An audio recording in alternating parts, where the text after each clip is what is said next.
স্বাগতম জনাইছো শিৱপুৰ যাত্ৰালৈ আকৌ এসো অন্য এটি ব্লগ লৈছো শেষলৈ চাব শেষত চাই জনাব নাপাহৰিব যে আপোনালোকৰ কেনে লাগে এগৰাকী ফেচবুক ফ্ৰেণ্ড ভাইটি কৰো তেওঁ এখন নাট চাব মাতিছে নাটক এখন চাব মাতিছে কলাক্ষেত্ৰত হৈ আছে আৰু 9 তাৰিখতে আৰম্ভণি হৈ আছে আৰু আজি 10 তাৰিখ ৰবিবাৰ আৰু প্ৰথম নাটখনি গোপী গায়ন বাঘা বায়ন বুলিকে প্ৰথম নাটখনি 5:45 আৰম্ভ হৈ গ'ল এতিয়া আমি 7:30 বজাত আহিছো গধূলি খৰজন নাটকখন আজি চাম আৰু কেনেকুৱা লাগে আপোনালোকক জনাম আৰু বহুত বেছি মানুহ আছে আচৰিত লাগিছে ইমান বেছি মানুহ সঁচাকৈ খুব ভাল লাগিছে নাটক যে আজি এতিয়াও ভাল পায় মানুহে সেইটো প্ৰমাণ কৰিছে আৰু কেনেকুৱা হয় আপোনালোকক আৰু মোৰ ফেচবুকৰ ভাইটিজনে কেনেকুৱা এক্টিং কৰে সেয়াও আপোনালোকক দেখুৱাম আৰু মোৰ মানুহজনে অকণমান তললৈ গৈ পেলাই দেখুৱাব যে মানুহ কিমান হৈছে চ' শেষলৈ চাই থাকিব বুলি আশা কৰিলোঁ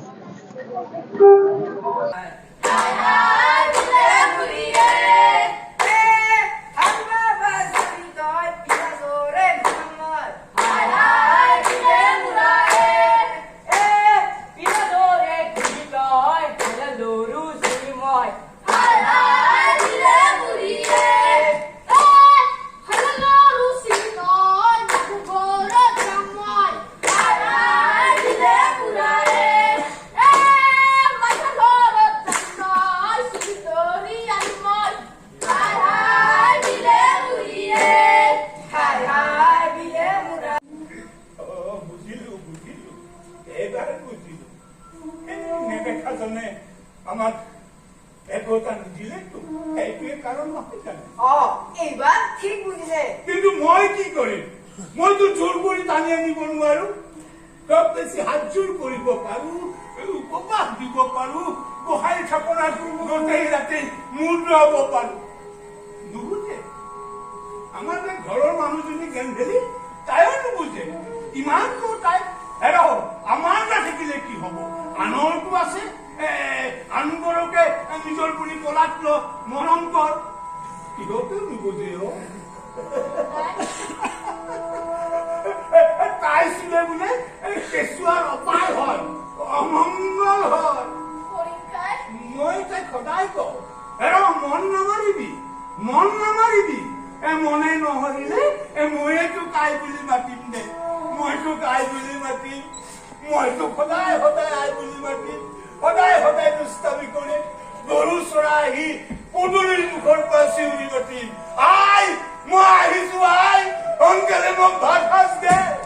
হ'ব দিয়া তুমি যোৱাগৈ তহঁত বহি আছ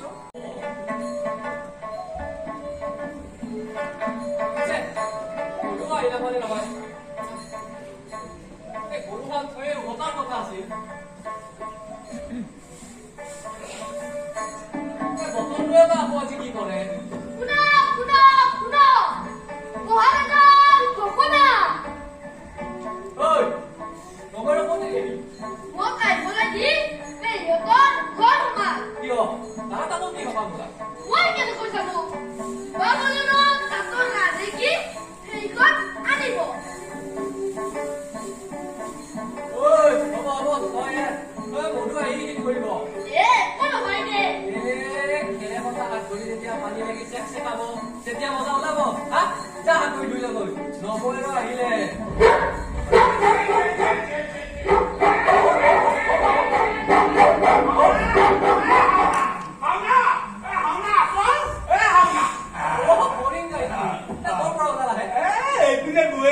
ভাবিলো তোক এবাৰ মাত দি যাওঁ ভালে কৰিলা বহা বহা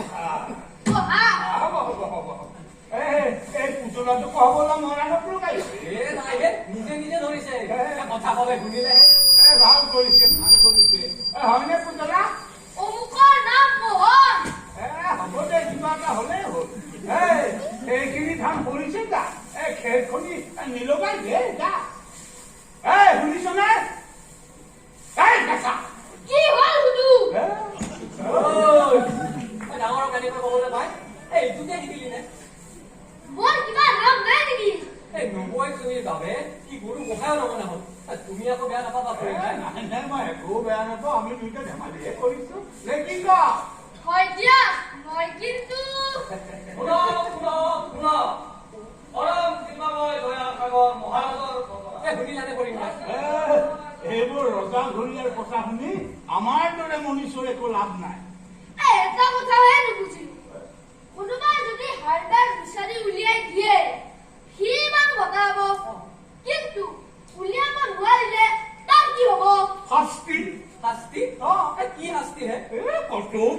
বিধে শাস্তি আছে এই চমতাৰে কোবোৱা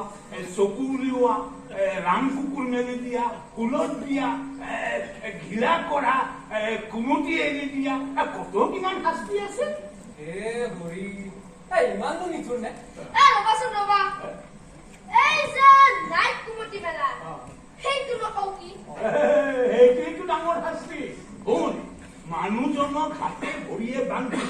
লৰচৰ কৰিব নোৱাৰাকৈ চিট কৰি পেলাই লয় তাৰপিছত কুমতি এটা ধৰি আনি এইখিনি এই নাইটটোৰ ওপৰত এৰি দি বাকী এটাৰে ঢাকন মাৰি দিয়ে তাৰপিছত এতিয়া কি হয় কেতিয়া কুমতিটোৱে বাট ওলাবলৈ গোটেই বাকীটো ইফালৰ পৰা সিফালে ঘূৰি ঘূৰি সেইকাৰণে কৈছো এই মানুহজনৰ কুটকুটনি উঠি এনেকুৱা হাঁহিব ধৰে এনেকুৱা হাঁহিব ধৰে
ধৰিব লাগে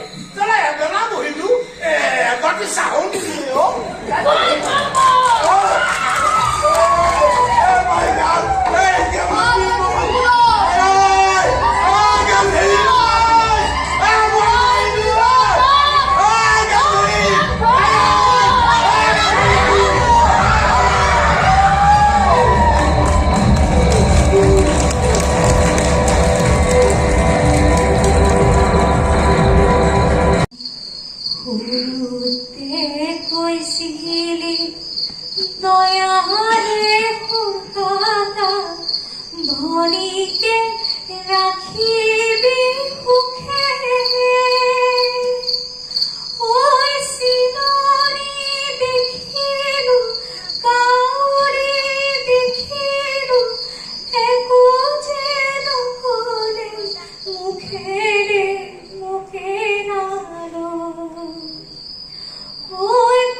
কিনি আনি নাপায় ৰাজ্য ভাল ধান কেইটা নিমিলে ইমান দেৰি কৰিছ কিয় পানী ঘটি না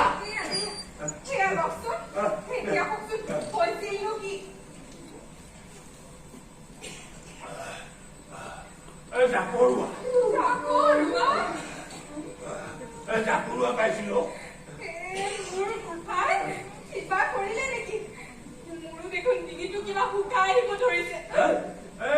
তেনেহলে ল তই ঢোক মাৰি ল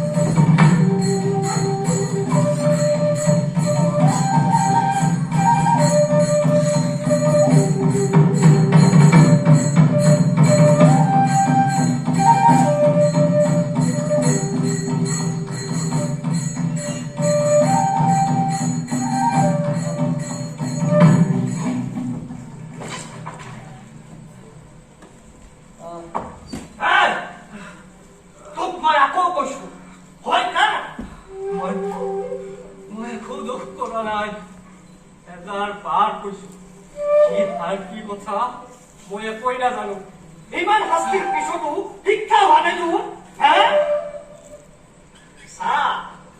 তহঁতক মাৰি আমিও বৰ এটা নাপাওঁ এই জাতি বাটেৰে তোৰ পেটটোত মই লগে লগে তোৰ নমৰ প্ৰথমে হাত হাতকৈ বমি কৰি আৰু সেইবোৰো শিকাব লাগিব ময়েই ঘৰ পৰাই তেজপুৰ ওলাব মই দাদা উৰি মাৰি বলিৰ পথাৰ দৰে দিনৰ পৰা শিপিনলৈ জপিয়াই থাকিম তোৰ তেজেৰে গোটেই তোৰ যাব আৰু সেইবোৰ পানীৰে ধুই শিকাব লাগিব ময়েই পিছৰবাৰ যেনিবা ঘাপ মাৰি মুখটো তোৰ কাটিয়েই পেলাম মৰাৰ পিছতো জানো শান্তি পাম মই তোৰ হতুটো ময়েই চচৰাইনি হাবিত পেলাই থৈ আহিব লাগিব সেইবাবে কৈছো হৈ কা আৰু নিজৰ লগতে মোকো উদ্ধাৰ কৰ কি মাত একোৱেই নকয় দেউতা ঈশ্বৰ এ অৰা চমতক দুডাল তাৰ পিছতো নিবকা চমত মই চুৰ কৰা নাই দেউতা ঈশ্বৰ মই চুৰ কৰা নাই মোক বিনা দোষত শাস্তি দি আছে নিবকা নহয় কেনে মই মোক মিলাই গৰ্ভ দেখা মানুহ হয়নে নহয় কব লাগে না দেউতা ঈশ্বৰ সেই কথা জগতেই জানে মহাৰাজৰ তেনেহলে তই তোমাক মিছা মাতি নেকি হা মই মিছা মাতা নাই দেউতা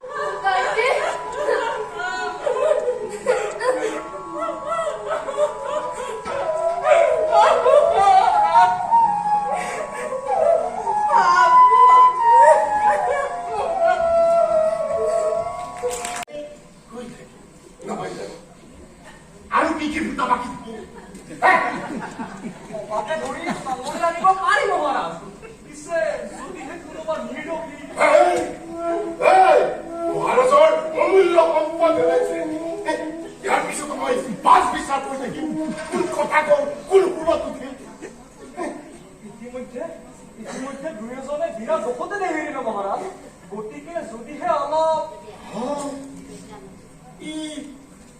মহাৰাজকে উপদেশ দিয়ে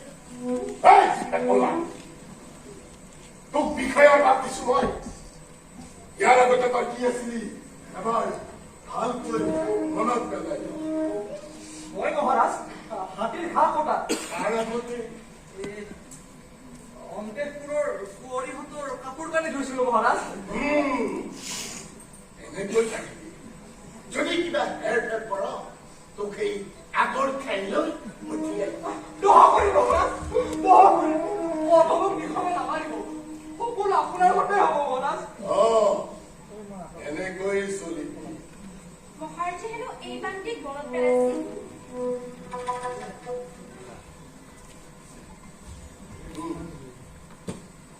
তোমাক ঈশ্বৰৰ কাৰণ মহাৰাজে এইমান দিৰ নাম লৈছে বিশ্বাসেই নহয় এনেকৈ কিয় কৈছা? তুমি মোৰ বাবে হাত লৈ আমিতো সদায়ে লাগি কৰি অইন কোনোবাহে তুমি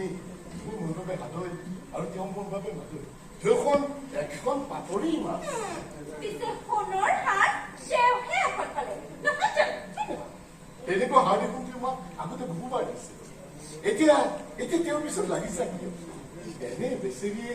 হাড়ডাল হেৰুৱাৰ বুকত খোৱা সকলো এৰিছে এই হাড়ডাল নোপোৱালৈকে হেনো মোক মুখে নেদেখুৱাই বৰ আচলিত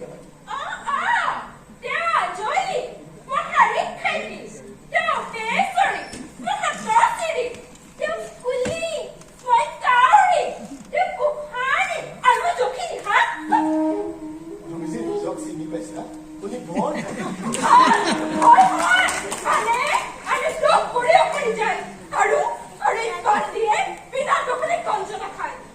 ধোক কৰি কোনে কৈছে তুমি কাৰ কথা কৈছা নিজকে নুখুঠে কিয় সেই হাড়ডাল যদি আজি মোৰ পৰা হেৰাইছে তেতিয়াতো মাতত কৰি আমুকে তাকো দুখিবলৈ যোৱা নাই যি কয় মহাৰাজৰ হিতৰ বাবেহে কয় অসহ্য তোমালোকৰ এই কান্দা কাৰখানাবোৰ দেখি দেখি মোৰ বায়ুৰ দোষ হৈ গৈছে এইফালে মৃত্যুৰ জ্বালা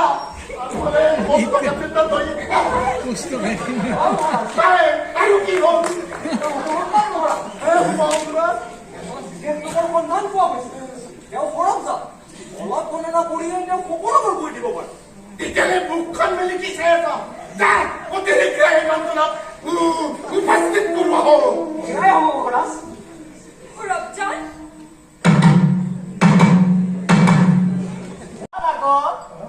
মুখে ধৰি দিব যে নচচা ওলাও উলট দিব কেনেধৰণে কি কৰা যায় নকলে মানে উলট দিব তেনেহ'লে বলক মোৰ কাৰণে আপুনি কিয় বলক দেউতাইছন কেনেধৰণে আহোঁ দে এই পঘাডালক দেউতাইছন অঘাজৰি নাহি কি প্ৰয়োজন হজ কোনে হত মানে হৰহু প্ৰস্থান বলক দেউতাইছন শুনক ডাঙৰীয়া আৰু এই ২০টা বছৰ এই মানুহজনৰ সৈতে কটাইছো সুখ দুখ বুলিবলৈ আমি দুটাৰ সমান দন হাই কৰিলেও সমানে কৰিছো কন্দা কটা কৰিলেও কি কৈ আছ মই অযথা সৰু হাৰি পেলোৱা তিৰথা নহয় বুকুত বুকুৱাই কন্দা মানুহো নহয় আকৌ মচিব নিদিও সকালতে এই কপালৰ ফুটটো জীয়াই থাকো মানে সেইটো হলে ইয়াত থাকিব ইয়াত শুনিছে আপুনি এই পুতলিৰ মুখতে ৰৈ থাকিম মোৰ মানুহজনক যি ভাগে লৈ গৈছে সেই ভাগে উভতাই আনিব লাগিব নহলে সকলো ওলট পালট কৰি দিম মই শুনিছে আপুনি ১৪খন গাঁৱৰ মানুহে জানে এই গেলেলিয়ে যিটো কয় সেইটোকে কৰে তেহলে সেইজন ৰজাই হওক বা পৰজাই হওক কাৰো মুখলে নাচায়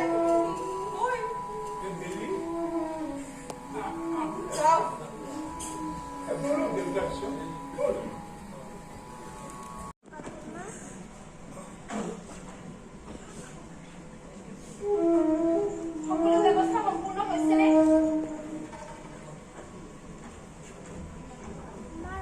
হয় আইদেউ আপোনাৰ আজ্ঞামতে হৈছে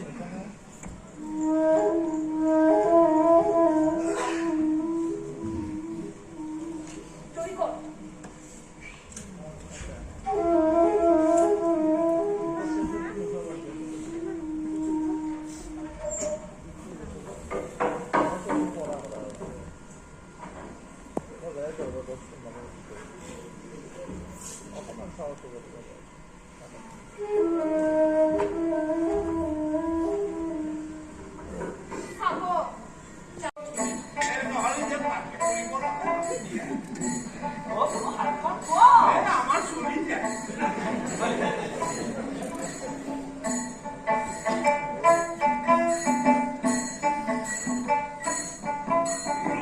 বেশি হব পাৰে কিন্তু স্বাদ আছে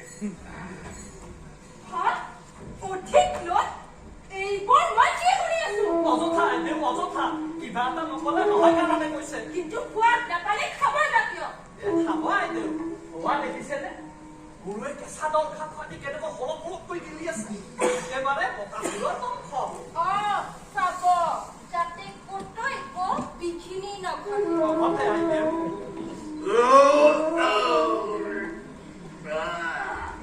হেৰি নহয়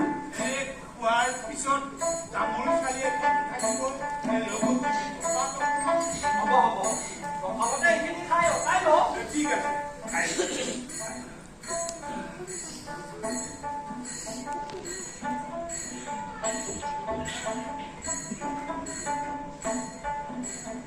ইমান আদৰ সাদৰ বাচা ফুৰি আজিয়ে খাই ল মৰাৰ আগে আগে যিমান পাৰা সিমান খাই ল দৈ মাজুলীৰ এটা দৈ হাঁহ দৈ আজিয়ে খাই ল কাইলৈ ৰজাৰ আগত ডিঙি পাত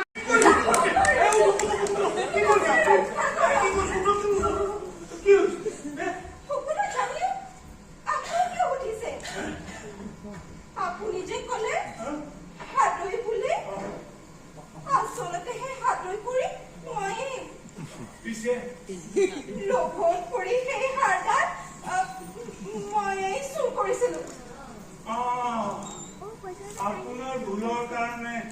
বেচেৰা শাওনাটো মৰি থাকিল নহয় মই পাপী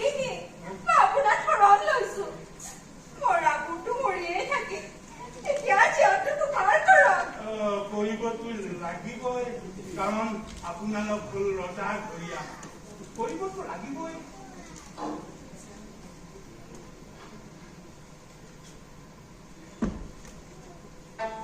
পিছে হাতডাল এতিয়া ক'ত আছে? মোৰ লগতে আছে। নালাগে নালাগে নালাগে শুনক এতিয়া এই হাৰডাল মহাৰাজৰ হাতনি পেলাতে ৰাখিব পাৰিব নহয়? পাৰিম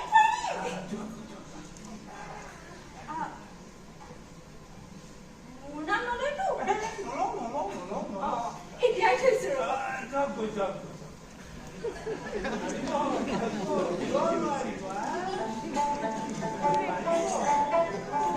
এইবিলাক কামত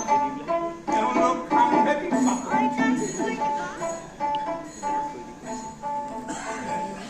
তামোল চালিব আহি নাপালে কি কৰে তাই? পেটটো দেখোন পকাই ধৰিছে। এবাৰ বাছ কৰিব পৰা হ'লে ভাল আছিল। মাতটো কেনি আছিল? শুনিছোনে?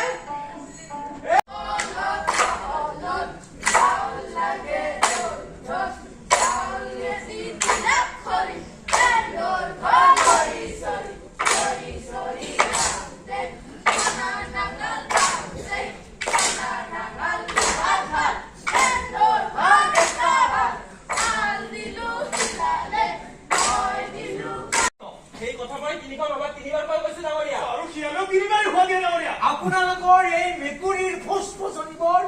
বন্ধ কৰক। মহাৰাজ অহাৰ উপক্ৰম হৈছে।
এতিয়া এতিয়া ঢোল পিটি শুনাই দিয়া সকলোকে এতিয়া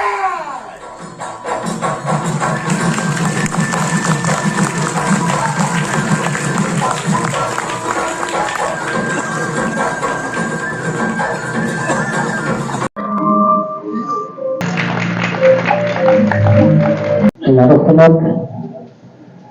বৰ্ণৱ ৰাজ, পাৰ্থ সাৰথী, ৰাজনীশ, সুদীপ্ত আকাশ বৰ্মন, দৰ্শী, বেজনী ভাৰতীয়, মহুৱা বহাগী, পুষ্পাঞ্জলি বৰ্মন, সৌৰভ শৰ্মা। আজিৰ পৰা প্ৰায় ২৭ বছৰ ৩০ বছৰ আগতে এই হৰমজান নাটকখন বোধনে আছিল। ভৱেন বৰুৱাই পৰিচালনা কৰিছিল, ভৱেন বৰুৱা খুৰাই। তেতিয়াও এইজনে হৰমজান হৈছিল এই ২৭ বছৰ আগত। মক্তাব আলী, ভৱেন বৰুৱাৰ তেখেতৰ নাম অমৰ মক্তাব বুলি কৈছিল, তেতিয়াতো তেওঁ অমৰ মক্তাব বুলি জানে। গকুল মহন্ত, কল্যাণ শৰ্মা, সৌৰভ বৰ্মন, কুমাৰ, দৰ্শনা, বাৰ্বী কাজী, অমৰজ্যোতি দত্ত, সত্যেন দত্ত আৰু একমাত্ৰ গীতিত কণ্ঠদান কৰিছিল স্বাগতা বৰকটকী। আমাৰ লগত সংগীতত আছিল প্ৰবাল ৰাজবংশী,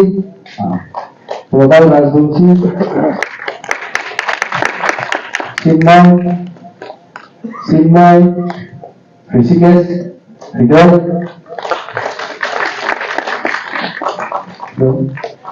মেকআপ কিশোৰৰ,